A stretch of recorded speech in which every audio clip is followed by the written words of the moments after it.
మీ మోకాలి గుజ్జు అరిగిపోవడం వల్ల వచ్చే దీర్ఘకాలిక నొప్పులకి డాక్టర్ సుధీర్ దారా గారు మన శరీరంలోని రక్తం ద్వారా రీజనరేటివ్ థెరపీతో ఎటువంటి నొప్పి లేకుండా పరిష్కారాన్ని అందిస్తున్నారు. నియోజకవర్గ ఇన్ఛార్జ్ల మార్పు ఇప్పుడు ప్రస్తుతం వైసీపీ నేతల్లో ఇక వణుకు పుట్టిస్తున్న అంశం. దీనికి సంబంధించి ఇదే మనం బిగ్ బ్రేకింగ్ చూస్తున్నాం. ఇవాళే మరొక లిస్ట్ రాబోతోంది, సెకండ్ లిస్ట్. ఇది ఉభయ గోదావరి జిల్లాలకు సంబంధించిన జాబితా. నియోజకవర్గ ఇన్ఛార్జ్ల మార్పుపై ఇవాళ సెకండ్ లిస్ట్ రిలీజ్ కాబోతోంది. ఉభయ గోదావరి జిల్లాల్లో మార్పుల్ని ప్రకటించనుంది వైసీపీ.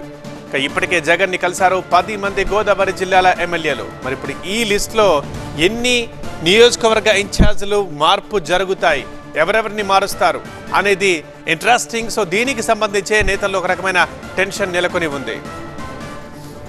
జగన్మోహన్ రెడ్డి గారు కొంచెమే మారుస్తానని చెప్పాడు ఏంటండి? ఎంత పెద్ద ఎత్తున మార్చలేదు, కొంచెమే మారుస్తాను, కూసిన సీట్లే మారుస్తానని చెప్పాడు ఏంటండి? మార్చి తీరతాను అని చెప్పాడు. సరే, ఇంతకు ఎన్ని మారుస్తున్నారు నాన్నగారు చెప్పండి, ఎన్ని మారుస్తున్నారు ఏమండి? మారుస్తున్నారు సార్ మీకే తెలుస్తూ ఉంటాయి రోజు. సార్ ఇప్పుడు ఈస్ట్ గోదావరి, వెస్ట్ గోదావరి, పాత ఈస్ట్ గోదావరి, పాత వెస్ట్ గోదావరి ఆయన రివ్యూ చేస్తున్నారు, పిలుచుకుని మాట్లాడుతున్నారు. మీకు లిస్ట్ రావచ్చు, ఈస్ట్ గోదావరి, వెస్ట్ గోదావరి మార్పులు చేర్పులు మొత్తం.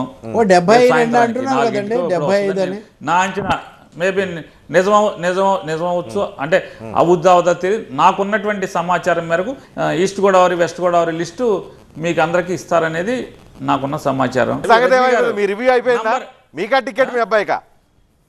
ఏ సంగతి ఇంకా అవ్వాల. నాకు లేదు, నాకైతే లేదు. మా అబ్బాయికి ఉందా లేదా అనేది చెప్తాడు జగన్ గారు. కంగారే ఉంది. మీ అబ్బాయికి ఉన్నా లేకపోయినా ఓకేనా? సేమ్ ఇదే టెంపో, ఇదే ఫోర్స్ ఉంటుందా? నేనే సార్ చూసుకోండి, నా కొడుకు ఇవ్వపోయినా ఇదే టెంపోలో లేకపోతే రజనీకాంత్ గారు, తెలకపల్లి రావు గారు చెరోకు చెప్పు తీసుకుని నా మెళ్ళ కట్టుకు తిరుగుతా సార్.